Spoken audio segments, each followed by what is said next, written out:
Bayangkan Anda lagi jalan-jalan di pegunungan ya. Terus tiba-tiba Anda nemu sebuah tambang emas yang belum pernah disentuh orang sama sekali. Wah, rezeki nomplok itu. Bener banget. Di hari pertama Anda masuk ke situ, dinding-dinding guanya penuh dengan bongkahan emas murni. Segede kepalan tangan. Anda cuma tinggal julurin tangan, ambil, terus masukin kantong. Gampang banget ya rasanya. Sangat gampang. Tapi besoknya pas Anda balik lagi ke tambang itu, tempat itu seolah-olah punya kesadarannya sendiri. Bongkahan besar yang kemarin Anda lihat itu tiba-tiba menghilang. Oh, menarik. Jadi sistemnya berubah. Iya, sebagai gantinya, dinding tambang itu kayak secara sengaja nyusutin suplai emasnya. Cuma keluar serpihan-serpihan kecil. Seminggu kemudian, cuma debu emas yang keluar. Dan itu pun netesnya lambat banget. Kalau di dunia nyata, orang pasti mikir tambangnya udah mau habis atau ada yang salah kan? Tepat. Secara logika, kita pasti mikir, kok ada sebuah sistem yang awalnya dirancang buat ngebagiin kekayaan ke semua orang, justru secara sadar mencekik suplainya sendiri. Kenapa dia bikin dirinya sendiri jadi sangat langka dan ibaratnya memiskinkan pengguna barunya? Nah, pertanyaan yang bagus.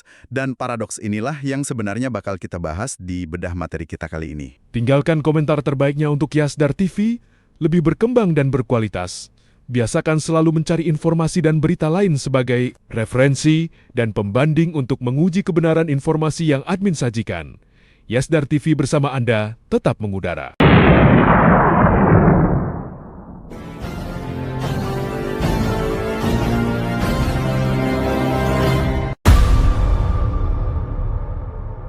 Pi Network, Pi One Ear, GCV 314159.พวกเรารอ Pi Network Pioneer GCV 459 $. Misi kita hari ini adalah membongkar sebuah teks sumber yang berjudul Rate Penambangan dari 3,14 menjadi 0,0022, mengapa Pi semakin sulit didapat. Kita bakal lihat gimana laju penambangan koin digital Pi Network ini yang dulunya deres banget, sekarang terjun bebas. Dan spoiler sedikit ya buat Anda yang mendengarkan, penurunan drastis ini mungkin aja adalah salah satu keputusan paling cerdas yang pernah dibuat dalam sejarah kripto modern. Wah, klaim yang berani nih. Tapi mari kita bedah ini dari awal. Sebelum kita ngomongin angka-angkanya yang gila ini, kita harus mundur sedikit ke belakang ya kan? Betul, kita harus paham akar masalahnya dulu. Iya. Dan kalau ngomongin akar masalah di dunia kripto, ujung-ujungnya pasti balik lagi ke Bitcoin. Selalu, Bitcoin adalah cetak birunya.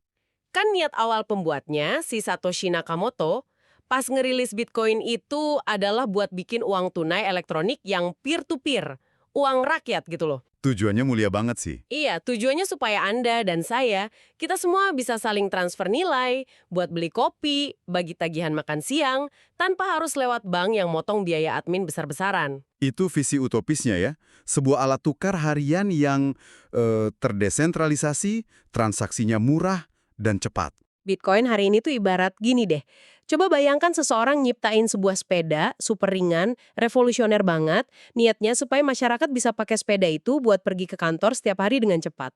Oke, sepeda revolusioner. Tapi karena bahan pembuat sepedanya tiba-tiba nilainya meroket tinggi banget, orang-orang malah nggak pernah gowes sepeda itu lagi. Mereka malah masukin sepedanya ke dalam brankas, dikunci rapat-rapat di rumah. Masuk akal, sepedanya terlalu berharga buat sekedar dipakai ke kantor. Tepat, jalanan yang harusnya dipenuhi sepeda itu malah kosong. Bitcoin berevolusi jadi kayak emas digital. Cuma buat penyimpan nilai, bukan alat transaksi. Biayanya kemahalan buat sekedar beli secangkir kopi. Nah, dari teks yang kita baca, Dr. Nicholas Kokalis tuh ngelihat kegagalan visi awal Bitcoin ini, terus dia ngebangun Pi Network. Dengan pendekatan yang sangat berbeda tentunya. Iya, pertanyaannya sekarang gimana cara pendekatan Dr. Kokalis ini mastiin kalau koin buatannya nggak bakal berujung dikunci di dalam brankas digital yang sama kayak Bitcoin? Nah, pendekatan dia tuh berpusat pada satu hal krusial yang, jujur aja, sering banget dilupain sama para insinyur perangkat lunak. Apa tuh? Psikologi perilaku manusia. Oh, psikologinya bukan sekedar kodenya ya? Bener banget. Maksudnya, ngebangun algoritma kriptografi yang canggih itu memang susah. Tapi, merancang struktur insentif supaya jutaan orang mau, dalam tanda kutip, menggunakan koin mereka untuk belanja, dan nggak cuma menimbunnya, wah, itu tantangan ekonomi tingkat tinggi. Iya sih, karena masalah Bitcoin kan emang bukan di teknis kodenya kan? Tepat. Masalahnya ada di struktur insentifnya. Orang sadar kalau nyimpen Bitcoin itu jauh lebih menguntungkan daripada membelanjakannya. Jadi Pi merestrukturisasi cara distribusinya sejak hari pertama. Dia dibangun dari bawah ke atas, seperti seharusnya mata uang rakyat. Dengan cara ngebagiin koinnya langsung ke ponsel masyarakat biasa kan? Bukan dimonopoli sama perusahaan raksasa kayak di Bitcoin. Betul. Tujuannya adalah ngebangun jaringan pengguna yang masif dulu, baru nilai koinnya dibentuk belakangan. Disinilah semuanya menjadi sangat menarik teman-teman. Karena ngebangun jaringan masif dengan ngebagiin koin gratis ke HP orang-orang, itu bawa kita ke masalah baru. Data di teks kita ini bener-bener ngejutin. Angkanya lumayan gila sih emang. Banget. Saat ini, tercatat ada 17.903.552 pemegang Pi yang udah terverifikasi. Hampir 18 juta manusia. Itu ngalahin populasi negara Belanda loh. Dan dulunya, para perintis awal itu dapat laju penambangan sebesar 3,14 pi per jam. 3,14. Itu berarti seharinya mereka bisa dapat sekitar 75 koin. Iya, cuma modal pencet satu tombol di HP. Tapi sekarang, laju dasarnya anjlok parah ke angka 0,0022 pi per jam. Dan itu diprogram buat terus turun loh. Nah, ini yang bikin saya mikir. Kalau tujuannya mau bikin orang di seluruh dunia pakai koin ini tiap hari buat beli kopi, kenapa kerannya dicekik sampai cuma netes 0,0022? Bukannya kelangkaan ekstrim ini malah bakal bikin orang balik lagi numpuk koinnya kayak Bitcoin? Yang menarik di sini adalah, kalau kita cuma ngelihat dari kacamata satu orang aja, ya keengganan buat ngebelanjain koin itu memang kerasa masuk akal. Sayang kan koinnya? Pasti dong, saya bakal simpen aja kalau tahu besok nyarinya susah. Tapi kita harus geser sudut pandang kita ke skala makroekonomi. Coba bayangin skenario sebaliknya. Gimana kalau keran 3,14 per jam itu nggak pernah ditutup? Wah, banjir koin dong. Benar. Kalau 18 juta orang, masing-masing dapat 75 koin gratis setiap hari, kita lagi ngomongin lebih dari 1,3 miliar koin baru yang dicetak dan dilempar ke pasar setiap hari. 1,3 miliar per hari. Apa dampaknya kalau uang sebanyak itu mengejar jumlah barang dan jasa yang terbatas di dunia nyata? Inflasinya pasti bakal gila-gilaan. Harga barang langsung meroket nggak karuan. Tepat sekali. Kita bakal ngelihat hiperinflasi. Kayak negara-negara yang kebanyakannya tak uang kertas, daya belinya langsung hancur berantakan. Iya, pemilik warung kopi mana mau nerima koin yang bisa ditambang sambil tidur sama semua orang? Bener. Mereka mungkin bakal minta 10.000 atau 100.000 Pi cuma buat secangkir kopi. Jadi, laju 0,0022 per jam yang kecil itu pada dasarnya adalah rem darurat. Rem otomatis ya berdasarkan jumlah penggunanya. Iya. Fakta bahwa koinnya sekarang susah dicari, justru itulah yang ngasih bobot dan nilai pada mata uangnya. Kelangkaan ini kerja keras buat ngeyakinin Anda kalau koin yang Anda pegang hari ini nggak bakal jadi sampah besok. Wah, ini bikin statistik selanjutnya di materi kita jadi sangat masuk akal. Dari hampir 18 juta pengguna terverifikasi, itu ternyata 80% dari mereka cuma punya saldo di bawah 10 Pi. 80% loh. 80%. Awalnya saya mikir pengguna Pi itu pasti dompetnya gendut-gendut semua, isinya ribuan koin. Tapi ternyata mayoritas absolut cuma megang kurang dari 10. Dan buat sebuah sistem keuangan yang baru lahir, distribusi kayak gini tuh justru sangat sehat. Kenapa bisa dibilang sehat? Bukannya kasihan pada miskin koin? Karena kalau kekayaannya terlalu timpang, di mana cuma segelintir orang yang megang jutaan koin dan bisa mendikte harga pasar, itu kan penyakit kronisnya kripto tradisional. Angka 80% ini jadi bukti nyata kalau kelangkaannya beneran bekerja. Memaksa sistem bergeser dari sekedar pembagian koin gratis ya? Betul, menuju sesuatu yang nilainya jauh lebih matang. Oke. Saya paham sekarang kenapa penurunan drastis ke 0,0022 itu krusial banget buat mencegah hiperinflasi. Tapi ini kan memunculkan dilema praktis yang baru. Dilema gimana tuh? Gini, kalau penambangan pasif yang cuma rebahan, buka aplikasi, pencet tombol petir tiap 24 jam, cuma ngasih saya koin sekecil debu, gimana caranya pengguna biasa kayak saya bisa ngumpulin cukup uang buat ikutan di ekonomi ini? Saya kan butuh koin buat beli barang, dan aturannya bilang kita nggak boleh beli koin ini pakai uang tunai bank sentral. Nah, disinilah sistem ini menuntut Anda untuk berhenti menjadi penonton. Jawabannya ada pada partisipasi aktif. Maksudnya, laju dasar itu cuma sekedar batas bawah aja ya? Tepat. Laju dasar itu cuma jumlah minimum absolut yang dikasih buat sekedar menjaga detak jantung jaringannya. Tapi kalau Anda mau penghasilan yang kerasa, Anda harus menumpuk pengali atau yang disebut multipliers. Iya, di teks disebutkan ada 4 cara utama buat ngelipat gandain penghasilan kita. Mengunci atau nge-lock Pi, merujuk teman baru, rutin pakai aplikasi di ekosistemnya, sama menjalankan Node. Dan semakin banyak Anda mendukung jaringan, ya imbalannya makin besar. Tapi mari kita bahas hal ini lebih kritis, misalnya soal mengunci koin. Kenapa jaringan rela bayar saya dengan laju penambangan yang lebih tinggi cuma karena saya janji nggak akan nyentuh koin saya selama setahun atau 3 tahun? Bukannya tadi kita sepakat kalau visi awalnya adalah uang yang dipakai belanja tiap hari? Kalau dikunci kan artinya saya numpuk koin? Kalau dipikir-pikir emang sekilas mirip nimbun ya, tapi secara mekanika sistem fungsinya beda banget. Bedanya di mana? Gini, di dunia kripto, fase paling bahaya itu adalah masa awal transisi. Masa di mana koin baru pertama kali bisa ditransaksikan secara publik. Oh, pas baru open mainnet gitu ya? Iya, psikologi pengguna awal itu rata-rata selalu pengen langsung ngedam massal. Mereka serentak jual koinnya buat dituker sama duit tunai konvensional. Wah, kalau belasan juta orang jual barengan, harganya bisa hancur ke titik nol dalam hitungan menit dong.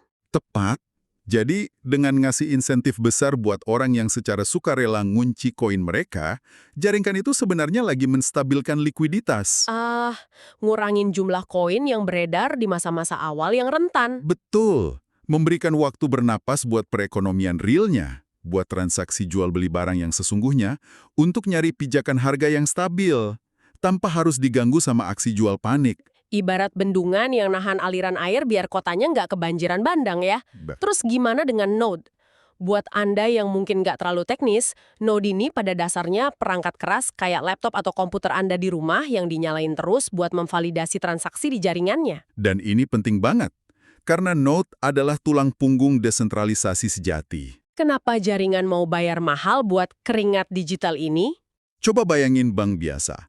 Mereka kan punya server raksasa di kantor pusat buat nyatet siapa transfer ke siapa. Kalau servernya mati atau diretas, seluruh sistem perbankan lumpuh total. Iya, nggak bisa tarik tunai, nggak bisa transfer. Nah, kripto nyelesain masalah ini dengan nyebarin buku catatannya ke ribuan komputer milik individu di seluruh dunia. Semakin banyak pengguna biasa yang ngejalanin Node di rumahnya, semakin mustahil jaringan itu buat diretas atau dimanipulasi. Jadi kita dibayar pakai pengali koin karena udah nyumbang listrik dan mesin kita buat ngamanin rumah bersama kita ini. Betul sekali. Kalau kita hubungkan ke gambaran besarnya, ini adalah kunci supaya nggak bernasib kayak Bitcoin. Saya jadi kepikiran analogi keanggotaan gym. Anda tahu kan? Gimana tuh analoginya? Punya aplikasi P di HP itu sekarang ibarat punya kartu member gym di dompet. Anda nggak bakal jadi bugar cuma dengan bawa-bawa kartu itu atau sesekali ngetap kartu di pintu masuk. Iya, nggak bakal berotot kalau cuma absen doang. Jaringan juga nggak bakal ngehadiain Anda koin besar cuma karena Anda ikutan ngeklik sekali sehari. Anda harus masuk ke gymnya, pakai alat-alatnya, lari di treadmill, dan ngeluarin keringat. Jadi artinya, apakah sistem ini pelan-pelan lagi nyingkirin para penumpang gratis dan cuma menghargai mereka yang mau ngeluarin keringat digital ini? Analogi gym Anda itu pas banget. Keringat digital inilah yang ngebentuk kebiasaan harian, daily habits. Dan kebiasaan harian itu adalah fondasi utama dari uang yang sesungguhnya. Uang fisik yang ada di dompet kita kan juga dapat nilainya dari kebiasaan kita memakainya ya? Betul. Setiap kali kita beli kopi, bayar ojek, kita secara nggak sadar memvalidasi sistem uang tersebut. Dengan ngasih imbalan pada aktivitas aktif kayak jalanin Node atau pakai aplikasinya, jaringan lagi ngelatih belasan juta orang ini buat jadi warga aktif di ekonomi digital. Dan ini ngebawa kita ke bagian yang paling seru, tempat di mana semua teori kelangkaan tadi bertabrakan sama dunia nyata. Buat apa sih kita susah-susah ngumpulin koin super langka ini sampai harus ngeluarin keringat digital segala, kalau ujung-ujungnya koin ini cuma jadi angka mati di layar HP? Nah, kesitulah arah semua partisipasi ini bermuara, ke sebuah ekosistem nyata. Coba Anda bayangkan, dari data yang kita bahas, saat ini udah ada lebih dari 215 aplikasi mainnet yang aktif. 215? Dan itu bukan aplikasi asal-asalan, itu adalah awal dari ekosistem sirkular yang tertutup. Alasan yang jelas, tapi ada utilitas nyata, ada fungsinya. Betul, ada aplikasi pasarnya, di mana orang bisa langsung barter barang fisik, kayak elektronik, sepatu, dibayar pakai Pi. Ada platform buat freelancer nawarin jasa desain atau nulis. Rumus kemenangannya itu simple, miliki dan gunakan. Own and use. Konsep miliki dan gunakan ini menantang banget loh. Karena sejujurnya kalau kita ngomongin orang-orang di dunia kripto, 99% dari mereka kan cuma mikirin satu hal. Kapan koin ini bakal masuk bursa besar kayak Binance biar saya bisa jual cepat dan dapat dolar yang banyak? Mentalitas kapan cair ya? Iya, mentalitas cash out. Mereka cuma peduli nuker koin jadi uang tunai. Tapi kalau udah ada ratusan aplikasi untuk menggunain Pi di dalam ekosistemnya sendiri, bukannya ini merombak total definisi tentang apa itu keuntungan? Ini memunculkan pertanyaan penting soal bedanya spekulasi murni sama utilitas nyata. Maksudnya gimana? Kalau satu-satunya alasan Anda megang koin adalah nunggu besok ada orang lain yang mau beli lebih mahal pakai dolar, Anda lagi berjudi. Begitu gelembungnya pecah, nilainya nol.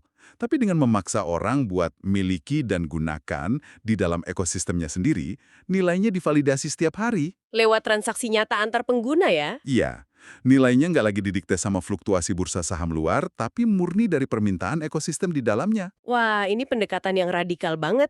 Daripada merengek-rengek minta diakui sama bank tradisional dari awal, mereka pilih nutup diri dulu, bangun ekonomi kota mereka sendiri. Dan pas warganya udah terbiasa jualan pakai koin itu tiap hari, kebutuhan buat nukerin koinnya ke dolar malah jadi nggak relevan lagi. Karena segala kebutuhan sehari-hari udah bisa dibeli di dalam ekosistem itu. Luar biasa. Sebelum admin lanjutkan, bagi sahabat yang memerlukan baju kebesaran P-Network, silakan untuk melakukan pemesanan dan sekaligus check out pada sejumlah link yang telah admin sematkan di kolom deskripsi.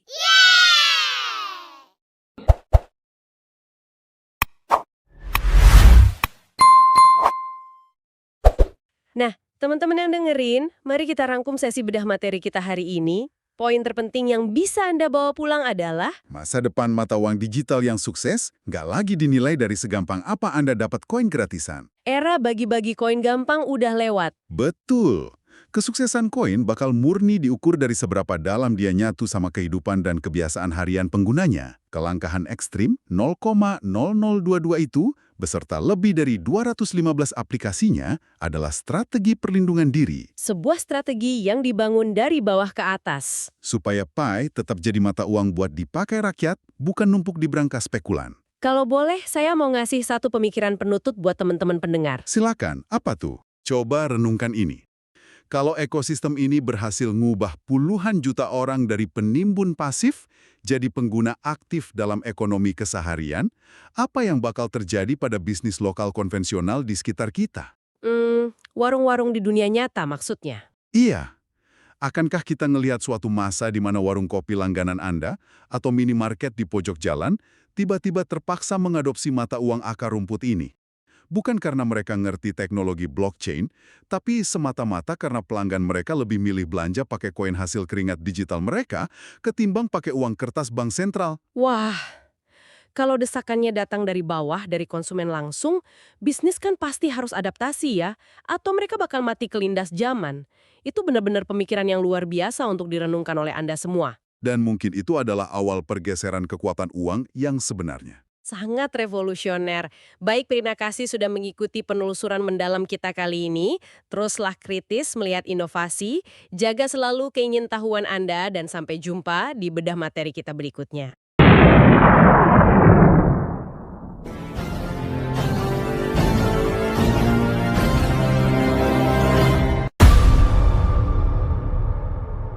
Pi Network, Pioneer, GCV 314159.พวกเรารอ Pi Network Pioneer GCV 459 $. เย้